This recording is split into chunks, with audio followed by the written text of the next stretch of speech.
अस्सलाम वालेकुम जी।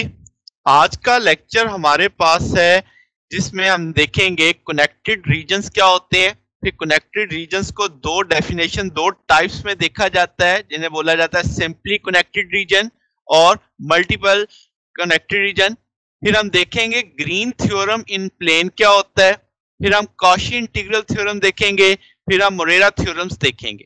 तो जनाब ये आज की आउटलाइन है हमारे पास। तो शुरू करते हैं। हमारी पहली मेन हेडिंग है connected region.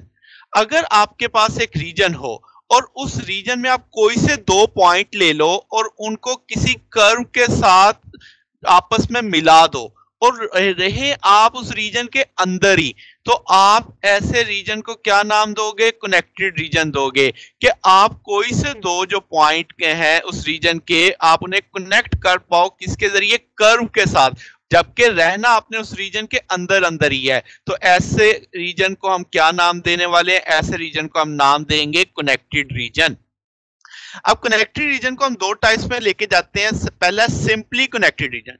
Simply connected region क्या है? कि एक ऐसा रीजन जिसमें आप वो कर्व बनाओ जो दो पॉइंट्स को कनेक्ट करे और उस कर्व को श्रिंक करते जाओ।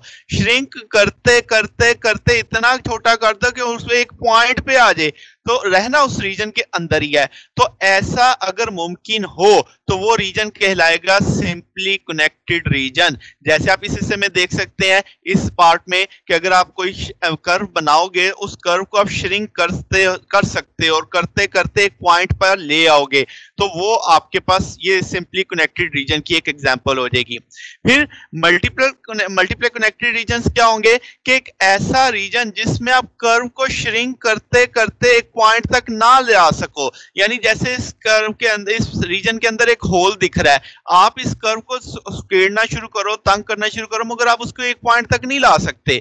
जैसे आप देखो यहाँ पे एक से ज्यादा आपको दिखाई दे रहा है कि आप किसी भी कर्व को एक पॉइंट तक नहीं ला सकते। तो ऐसा रीजन क्या कहलाएगा? मल्टीपल कनेक्टेड रीजन कहलाएगा।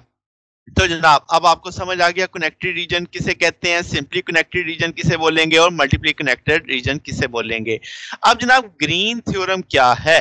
लेट्स से हमारे पास दो कॉम्प्लेक्स वेरिएबल्स हैं P और Q जो x डिपेंडेंट और y डिपेंडेंट हैं। हम माने कि वो कंटिन्यूअस हैं और उनके पार्शियल डेरिवेटिव भी कंटिन्यूअस हैं किसी रीजन R के अंदर और ऑन बाउंड्री C के ऊपर।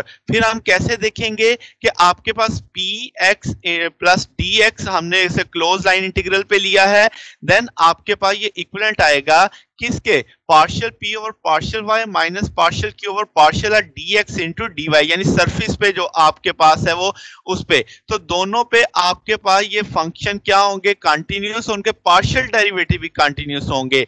तो ये चीज ग्रीन थ्योरम कहलाती है। तो आपके पास बहुत अहम फार्मूला है, काफी जगहों पे आगे इस्तेमाल होगा। तो P X D X plus Q D Y close line integral बराबर है double integral R partial P over partial Y minus partial Q over partial X D X into D Y. ये थ्योरम हम दोनों regions में इस्तेमाल कर सकते हैं, सिंपली कनेक्टेड रीजन्स में भी और मल्टीपली कनेक्टेड रीजन्स के अंदर भी। अब जनाब बहुत इंपॉर्टेंट थ्योरम है काशी इंटीग्रल थ्योरम। ये कहता है कि कोई फंक्शन एनालिटिक है और रीजन आर में और अपनी बाउंड्री सी पे, तब क्लोज लाइन इंटीग्रल उस फंक्शन का जो होगा इंटीग्रल वो जीरो आएगा जनाबे वाला। लेट्स से अगर हम इसको एक दूसरे तरीके से समझ सकें कि आपके पास एक फंक्शन एनालिटिक है, उसका जो डेरिवेटिव है वो कंटिन्यूअस है आपके पास क्लोज कर्व आर पे, तब भी आपके पास यही चीज स्टेटमेंट मैंने लिखी, close line integral of the function जो है, जो एनालिटिक फंक्शन है, वो क्या आएगा? जीरो आएगा। अब हम इसका प्रूफ देखते हैं कि इसका मैथमेटिकली प्रूफ कैसे है। लेट्स से हमारे पास फंक्शन है F Z U I plus I भी लिख सकते हैं, जी हमने इसके बराबर लिया हुआ है। लेट्स कॉम्प्लेक्स लाइन इंटीग्रल आपके पास आ जाएगा एफ जेड डी जेड, आप इसमें जी की वैल्यू डालोगे, डी जी आपके पास D X plus iota D Y आ जाएगा, इनको आपस में मल्टीपल करोगे, आपके पास यू डी एक्स से भी मल्टीप्लाई करेगा, यू आई डी वाई से भी मल्टीप्लाई करेगा, आई वी डी एक्स से भी मल्टीप्लाई करेगा, I V D I D Y से भी मल्टीप्लाई करेगा। तो जनाबे वाला इस सारे को हल करेंगे, रियल पार्ट्स अलग कर लेंगे, इमेजिनरी पार्ट्स अलग कर लेंगे। तो इस तरीके से हमने इस लाइन इंटीग्रल को भी लिखा है। अब इस पे अगर हम ग्रीन थ्योरम अप्लाई करें, हम जानते हैं U X D X minus V D X, जैसे आपने यहाँ पे पढ़ा था P D X plus Q D Y, ये बराबर है किसके, double integral R partial P over partial Y minus partial Q over partial X D Y. तो यहाँ पे जरा सोचो, यू किसकी जगह आ रहा है, पी की जगह आ रहा है, वी किसकी जगह आ रहा है, क्यू की जगह आ रहा है। तो जनाब अब आपके पास जब आप इसे डेरिवेट करोगे तो क्या आएगा, minus partial V over partial X आ जाएगा, minus partial U over partial V आ जाएगा। ठीक है, क्योंकि यहाँ पे नेगेटिव है ना, अगर पॉजिटिव होता तो जैसे यहाँ पे आपके पास पॉजिटिव था तो पी के साथ पॉजिटिव आ रहा था वाई के वाले इस फैक्टर में। तो जनाब अब आप इस जगह पे लिख सकते हैं कि जनाब ये आपके minus partial V over partial X minus partial U over partial Y आ जाएगा। देन आपके पास क्या आ जाएगा, इसी तरीके से जो यू डी वाई में पार्शियल यू और डी एक्स आ जाएगा, और ये आपके पास minus partial V over partial Y D X आ जाएगी, यानी आपने इसमें ग्रीन थ्योरम अप्लाई कर दिया। अब आपके पास जो अगर हम कहें कि चूंकि फंक्शन एनालिटिक था तो काशी रेमन इक्वेशन यूज हो सकती है। काशी रेमन इक्वेशन हमें पता है, partial U over partial X बराबर होता है किसके, partial V over partial Y के। इसी तरह partial U over partial Y बराबर होगा minus partial V over partial X के। तो यहाँ पे अगर आप देखें minus partial V over partial X जो है ये partial U over partial Y के बराबर है, तो वो वैल्यू प्लेस हो गई। इसी तरीके से partial U over partial X बराबर है पार्शियल वी ओवर वाई के, तो वो वैल्यूज प्लेस कर दी, तो ये फैक्टर भी कट जाएगा, ये फैक्टर भी कट के जीरो हो जाएगा, तो आपके पास इंटीग्रल का आंसर जीरो आ गया। तो इसका ये थ्योरम प्रूव हो गया आपके पास।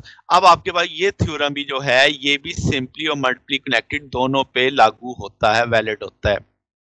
अब अगर हम इस थ्योरम का एक दूसरा हिस्सा देखें, दैट इज मोरेरा थ्योरम, इसे हम कन्वर्स कॉशी इंटीग्रल थ्योरम भी बोलते हैं।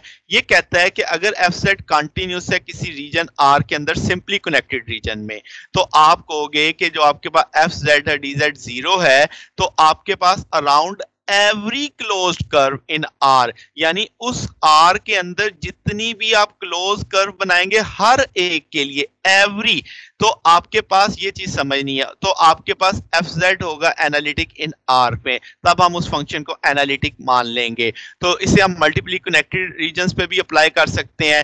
तो ये एक तरह से कन्वर्स थ्योरम है कि अगर ये जवाब जीरो आ गया तब हम उस फंक्शन को एनालिटिक मान सकते हैं। बात समझ आ गई? तो ये चीज आपके पास मोरेरा थ्योरम कहलाती है, जो कि एक तरह से कन्वर्स है किसका, काशी थ्योरम का। काशी थ्योरम में तो हम ये लेके चले थे ना कि फंक्शन एनालिटिक है तो ये जवाब आएगा। यहाँ पे हम कह रहे हैं ये अगर आपके पास क्लोज लाइन इंटीग्रल जीरो हो गया तब वो फंक्शन क्या है, आपके पास एनालिटिक है। तो जनाब आज के लिए बस इतना ही था। हमने कनेक्टेड रीजन देखा, हमने उसमें दो हिस्से देखे, उसके दो type, simply connected region, multiply connected region, फिर हमने ग्रीन थ्योरम देखा, फिर हमने काशी इंटीग्रल थ्योरम देखा, उसका मैथमेटिकल प्रूफ देखा, उसका कन्वर्स देखा, मोरेरा थ्योरम। तो जनाब आज के लिए बस इतना ही था। अगर आपको इसमें कोई क्वेश्चन पूछना हो तो कमेंट्स कर सकते हैं। वीडियो अगर पसंद आई हो तो लाइक कर दीजिएगा, दोस्तों के साथ शेयर कीजिएगा, चैनल को भी सब्सक्राइब कर दीजिए। आज के लिए बस इतना ही, बाकी इंशाल्लाह फिर कल देखेंगे। ओके, अल्लाह हाफिज।